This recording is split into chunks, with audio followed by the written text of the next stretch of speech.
Welcome back to CBS Sports HQ, presented by Neutral. We all know about Ryan Wilson and his mock drafts, but guess what?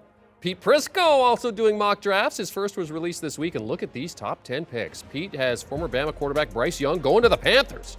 Then C.J. Stroud to the Texans. There's a theme for these top 5 picks. Quarterbacks, the only non-quarterback is edge rusher Will Anderson. Pete has him going to the Cardinals. All right, well, let's have a little discussion about Pete's mock draft with Brady Quinn is here. Pete is not here. Pete, I got to tell you, I'm disappointed that you're not in studio for this. Yeah, well, you can't get everything you wish for every day. Sorry. Can I pose this question, Pete? How many more mock drafts are you going to do, or is this it? Is this what we have to deal with until the draft? No, Brady. There's one every 2 weeks, including one, and there's going to be one right before the day of, and there's going to be a who they should draft mock draft the week of the draft. So I got about 5 more. Okay, 5 more. One thing I do want to point out, I don't believe there's any trades in this mock draft, which is status quo for Pete. He did the bare minimum. He filled in some players for all the teams, but he did the bare minimum amount of work. He did not want to try to come up with an idea of maybe what a trade would look like. Wow. Okay, Pete, he's throwing down right away on you here. Well, I mean, you have no idea who's going to make a trade, so you're just making things up. Poof, let's put a trade in for the sake of putting one in. This is how the draft is right now. You draft the teams. I'm not going to create trades that are just fiction. You have no idea if they're going to happen. As of right now, this is how the draft will happen. It's how it will be in order. So I put the players in order. If you start putting trades in there, you're just making fiction. And if you like fiction, Brady, I deal in fact. You deal in fiction. Go ahead. Okay, all right. I'm pretty sure that's what your degree was at Arizona State, was fiction. Well, let's just say Pete's laying a baseline, right? He's laying a baseline for the next and he can build off of this. He can build off of this. So let's start with him putting Bryce Young as the top pick going to Carolina.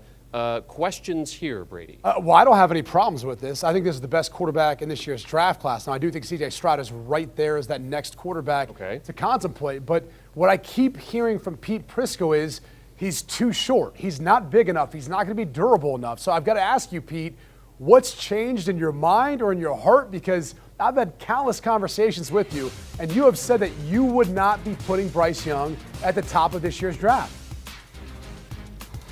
Well, I wouldn't be putting him there, but that's not the idea and the thought process behind a mock draft. The mock draft is trying to figure out who is going to go in what slot. That's why I always do what I would do mock draft, which is usually closer to the truth, by the way, when it's all said and done. So would I take him number 1 overall? No way. But do I think the Panthers might take him number 1 overall? Yes. And so that's why I put him in that spot, Brady. No, I would not draft a 5'10", 195-pound quarterback first overall. Absolutely not. To be fair, Pete has said that with these top 4 quarterbacks being taken off the board in the first 5 picks, I mean, it's quarterback-needy teams, and he says there's very little margin. There's very few, the margins are very slim between all 4 quarterbacks. So with Bryce Young going first, C.J. Stroud going second to the Texans, who have Davis Mills and Case Keenum. So, I mean, this gives them at least something to build around. But, I mean, you could be looking at Stroud or Young here in this particular mock draft.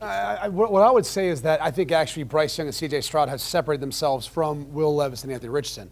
I think you look at these quarterbacks in 2 different categories.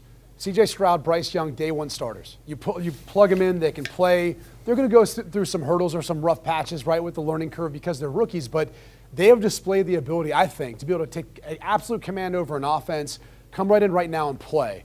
With Anthony Richardson, only 1 year of starting. With Will Levis, a couple of years, 2 different systems, some inconsistencies between those 2. Now, they might have more upside, but the reality is those 2 guys I think you have to be much more patient with as compared to Bryce Young and C.J. Stroud, who I think are going to play their best football right away, and they're going to be able to bring that level of talent to them. So, Peter, I will ask you this. You do have C.J. Stroud going second to the Houston Texans. Is this because you feel like it's the right fit for the Houston Texans? And where do you view C.J. Stroud in comparison to a guy like Bryce Young? Who's the top quarterback in your eyes in this year's class? If Bryce Young was 4 inches taller, he'd be a slam dunk first overall pick. I don't think there's any question about that. And when you watch him, yes, he's the best passer right now on tape, but he's 5'10". So I'm not drafting a 5'10" quarterback, and there are a lot of teams that would be concerned about drafting a 5'10" quarterback. Stroud, to me, is missing something. I don't know what it is. He throws a great ball. He throws a catchable ball. But when I look at him and I evaluate him, Brady, I say, okay, his 4 receivers are all that he played with the last 2 years are all going to be first-round picks. His running back next year will be probably a first-round pick. His offensive center will be a second-round pick. His left tackle is the best left tackle in the class, and his right tackle is the second best or third best right tackle in the class. He's going to be a second-round pick, maybe a late first-round pick. It makes it easy on you. If you look at the numbers, the pressure numbers, he was pressured barely at all last year. And then you flip it over to a guy like Will Levis, who was pressured almost on every single play. How can you evaluate the two of them? So you got to spin it forward. If you get good coaching, if you get in a system, if you get with good offensive line play, who's going to be better? It's just easy to look at the surface and say, oh, C.J. Stroud put up these great numbers at Ohio State. He had a ton of weapons. Will Levis had nothing, 0. And if you look at the pressure numbers in their career, by the way, you know where Will Levis's pressure numbers come in? Right around Patrick Mahomes and right around Josh Allen. See a pattern? Okay, so we're going to get to Levis in a second, but he follows up Stroud with the Texans. The Texans then have 12. They have a pick at 12 where they're taking Quentin Johnston. So he's pairing Stroud and a top-notch wide receiver, which, I mean, as we have talked about numerous times, with a young quarterback, you want to have a top-notch wide receiver. It looks like Johnston would be added to this Texans team. It makes a bunch of sense. Look, the Texans have a need there, too. They just traded away Brandon Cooks, and so they could use that sort of speed and big playmaking ability. I think Quentin Johnston could very well be the first wide receiver taken in this draft class because of his frame, that catch radius, and just the freaky ability to see him do things with the football after the catch. Now, I will ask you this, Pete. You didn't have Quentin Johnston being the first wide receiver taken. You instead had Jackson Smith-Njigba, who had his pro day today at Ohio State. Now, he didn't run his 40 at the Combine. He did today at his pro day as a 4.53. And he really didn't play much this past season because of his hamstring injury that was apparently nagging him, however you want to look at that.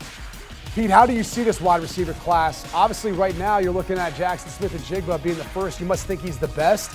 Does the 40 time not bother you, considering he really doesn't have the same sort of breakaway big-time speed like Johnston does? But he plays fast, Brady. He's one of those guys that knows how to run routes. I mean, you know that. You've been with a lot of receivers who could flat out fly, and some of them who couldn't. I've watched him. I wouldn't consider that he plays fast. I think he's a great route runner. I think he's incredibly savvy, has good hands. He's good with the ball after the catch. But he plays faster than his 40. He plays faster than that 40 time. And I mean, look, he's a 4.5 guy. There are a lot of 4.5 guys. I think you can go on about the 4.5 thing and all that. I'm just saying it seemed like he was hesitant to do it at the Combine. That's why he didn't. He had almost the entire season off with a hamstring injury. He finally runs it. He's in the 4.5s. He's a guy who's really viewed at, to me at least, as a slot receiver. And I think he'd be a good one at the next level. But the reality is you don't have the same type of big playmaking ability like you do with every other team that's looking for that top-end speed. It doesn't look like it's there as much for him. And I think it was actually it's not a great, I'll be honest with you, Brady, it's not a, because you had Marvin Harrison Jr. and you had so many other wide receivers. And look, I wish you could talk back more, but you're not in studio, so we have to wait for you to talk because you're remote. Look, Brady, it's not a great class. I'm not sitting here saying any of these guys are elite of elite. I just think he's the best of the group. Quentin Johnston has all the intangibles. He's big, he can run. He's a guy that when I watch him on tape, I don't think he plays to his speed. So I think when you look at all the receivers, there's problems there. It's not a great receiving class. It wasn't a great receiving free agency class either, which is why I think a lot of teams are going to be looking to next year to try and get that receiver group fixed. What about Jackson Smith-Njigba? I mean, he's 4.48, 4.52. So, I mean, Pete, I'll come to you first here. I mean, what is it about Smith-Njigba that you like about him and his ability in terms of where he's being selected for the Titans? Well, I think Brady hit it right on the head when he talked about his route running. He's a precision route runner, and those guys get open in the National Football League. They just do, and there's a lot of guys that have run worse 40 times than Smith-Njigba who've been great receivers, including Cooper Kupp. I mean, there's a lot of them out there. It's how you play the position, and I think he plays the position as a professional. Would I like him to be 4.4? Yeah, absolutely. You'd like him to be a little bit faster, but he plays faster, I think, because of the way he runs routes. Well, look, I think he's a great route runner. I think that's what allows him to have separation, which is ultimately what you're looking for. When you're looking for wide receivers at the next level, you want them to be polished. You want them to understand break points, understand how to create separation at those break points. And the last thing I'll just say is, that top end speed. I think when you look at the film and when you've watched them over the years, in comparison to a Chris Olave, in comparison to a Garrett Wilson, you can clearly tell he's not as fast. Now, that doesn't mean he won't be productive or he doesn't have great hands and he's not a tough, with the football after the catch. He has all those things. Or even Marvin Harrison Jr. But the reality is, when you look at some of those other guys that he's playing alongside of, it's hard to come away and put him up there with at the same level of those guys. And we saw the impact of Garrett Wilson and Chris Olave this past year. We'll see where Marvin Harrison Jr. goes in next year's draft.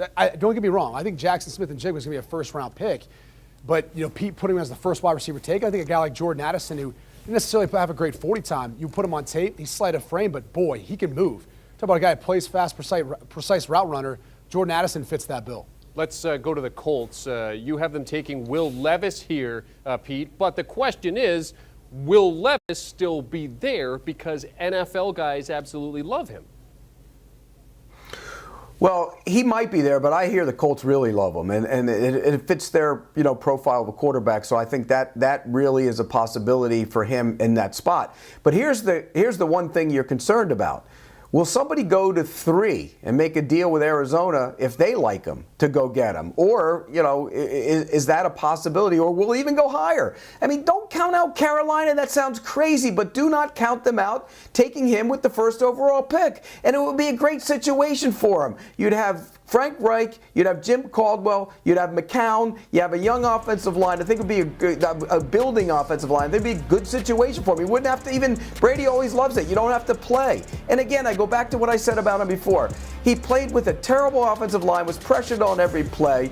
His running back runs 4.8. His wide receivers were bad. He took shots in his shoulder 5 times, took shots in his leg, probably should have sat out games. And here he is now being broken down and killed for playing last year with a terrible team and a terrible offensive coordinator, by the way. So I think he's going to be a better pro. I talked to somebody in the league today. They said, that kid gets good coaching. Watch out. I think the other thing he's got to his credit, he's mobile. You have to have that X factor of mobility and be able to get out, run, be a part of the running game, and create too. And he's capable of doing that, as Pete points out, knowing that he was playing banged up. The reality is in the NFL, and I can firsthand tell you this, is you have to be accountable for the tape that you put out there. And so even though it was a new system in Rich Scangarello, which it didn't work out back when he was calling plays for the Denver Broncos, didn't work out at Kentucky. They've already moved on from him. He seemed to excel more under Liam Cohen's system.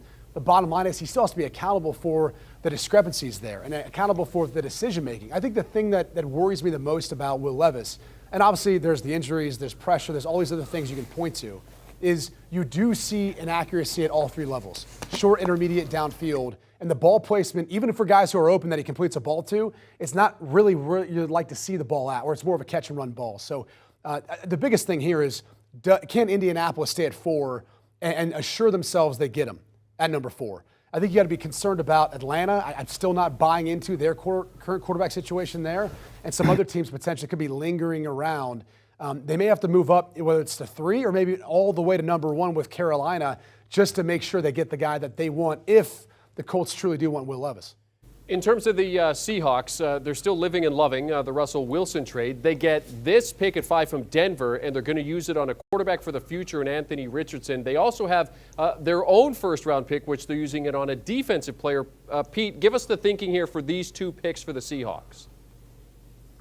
Well, I think when you look at the quarterback position, Geno Smith just signed a deal, but when you really look at the deal, it's a 1-year deal. It's a prove-it deal. And I think that's one of those situations where you have to look at him and say, hey, we're going to get a quarterback to build for the long term. And I think that's what Anthony Richardson is. I think there's a tremendous upside to Anthony Richardson, but it's going to take him time. And it might be a bust, but he might be worth the risk. You might hit big. This is one of those deals where you're going to hit big, big, big, or you're going to miss. And I don't think there's any in between. So if you're Seattle, you can be patient with that because you have Geno Smith next year on a 1-year deal technically, and then you can draft Anthony Richardson and fill it in and see how he does. And I think if you do that, I think that's the proper channel to take if you're going to do it, and let him sit and develop and learn. And then the following year, there you go. Anthony Richardson, you're now my quarterback in the Seattle Seahawks. The pick makes sense for a lot of the reasons you put out there. I mean, obviously the upside is the key here. Is he oozes with athleticism. He's got the biggest arm in the draft. I think he's got some fundamentals in playing the quarterback position that if he just continues to make that more consistent, he's going to be a heck of a player at the next level.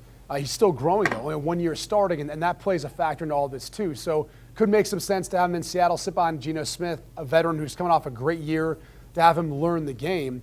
It doesn't feel like necessarily, though, the way John Schneider and Pete Carroll usually work. In this spot, you'd think if a guy like Jalen Carter, who would be available in your draft, who looks like to be one of the top overall prospects, even though he's got some off-the-field issues, look, Seattle's been able to clean a lot of that up, and they're not afraid to take guys who've had off-the-field issues and bring them in and be able to help them recuperate and be the player that they were destined to be. So I would think defense makes a lot of sense. That's usually the move they make, maybe even trading out of it and trading back, getting more picks. That's kind of that John Schneider, Seattle Seahawks way. Well, and that's the thing with Pete. Pete had them with their actual pick, taking Lucas Van Ness over at 20. But, Pete, we want to talk about the fact that it took 26 picks to get a running back out of you. Now, I understand you have, it's an oversaturated position for you, and you're a plug-and-play guy when it comes to running backs. But, I mean, for 26, Bijan Robinson, why is he one of the first-round guys for you?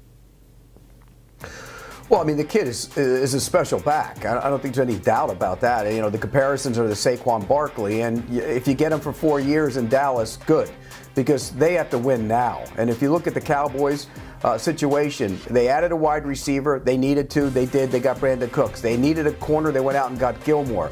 Yeah, they still have a hole at tight end now, but they have a couple young guys they really like, and the offensive line should be much improved. So why not get it back, particularly with Pollard coming off injury on a 1-year franchise tag right now? So why not get it back, bring him in, let him be the guy that can handle a lot of the carries, take some of the load off of Tony Pollard when he does get back, and run the football. Make it easy on Dak Prescott. These are proving years and proving games for Dak Prescott. He's got to show people he can take this team deep into the playoffs. And by the way, Jerry Jones is not a patient man. He wants to win right now. So get a running back. I think it helps Dak Prescott. Would I draft him? Probably not, but I would understand in this situation. Well, he's one of the most talented prospects in this draft class, no doubt. I mean, talent-wise, if you just take away the running back position, Bijan Robinson's probably a top 10 talent. The problem is, again, he's a running back. They're valued different when you look at the draft. So for the Dallas Cowboys, could make some sense. They did just sign Ronald Jones, though, so they've got some depth behind Tony Pollard. But he's a playmaker. And Mike McCarthy's been very outspoken about the fact that he wants to run the football. So adding Bijan Robinson to the mix would make some sense there. But a tight end could potentially be in play here, too, since they lost Dalton Schultz. Well, and you wonder if Zeke Elliott wasn't released, if this pick actually goes to Bijan Robinson, or Pete's thinking is a little different. One of the other running backs we want to talk about, a snub from the first round by Pete here, Jahmyr Gibbs. I mean, the Bama running back. A lot of people say this guy's a top 30 talent, not our Pete Prisco. Well, I mean, again, he is a top 30, I'll say a top 20 talent, but he's a running back. And so how many teams really are willing to invest a first-round pick into a running back? He reminds me a lot of the way he moves and runs of Alvin Kamara, especially as far as the skill set. He's got that burst, home run hitting ability, but he's also good catching the football out of the backfield, and he can do it all. So Jahmyr Gibbs, to me, is at the top of this list of some of the guys who have been a part of it. Dwan Jones, the big tackle out of Ohio State. I mean, he's a massive, massive man. Teams fall in love with that because that's just something that you can't coach, you can't teach, but when you draft it, it takes forever if someone try to run around this guy. Did pretty well at the Senior Bowl there, too. So a couple of guys I feel like might find their way potentially into the first round, even though Pete doesn't see it that way. No, I love Gibbs. Don't get me wrong. That's my kind of back. He's an air back. You mentioned Kamara. I think the comparison's spot on. I like him. He's a second rounder to me. You know, I don't like running backs in the first round. And here's the other. You know, Dwan Jones is a massive man, and I could see him going at the back end of the first round. The guard from Florida, Osiris Torrance, he's going to go in the first round. I just couldn't figure out a spot to put him in. I'll put him in one of my next 4 coming up just to appease you, Brady. I was going to say, would Dallas make some sense there? I mean, they're a team that's invested into the offensive line, and it's kind of an investment in Dak Prescott. Yeah, I mean, yeah, absolutely it makes some sense. I mean, there's a lot of teams that make sense. The guy is a massive man, and he will be a really good offensive guard in the NFL. Senior NFL writer Pete Prisco and Brady Quinn joining us to break down Pete's first mock draft of the season. 4 more to come. And for more from the footballing world, be sure to check out With the First Pick. They're going to be doing mock draft breakdowns, of course. Rick Spielman and our Ryan Wilson. In the latest episode, a first-round post-free agency mock is discussed. You can download and follow With the First Pick wherever you get your podcasts. Do you want a sports network that delivers everything that matters about the game? The highlights, the picks, the instant analysis, no yelling, no fake debates, no politics. Hit the subscribe button and never miss a moment.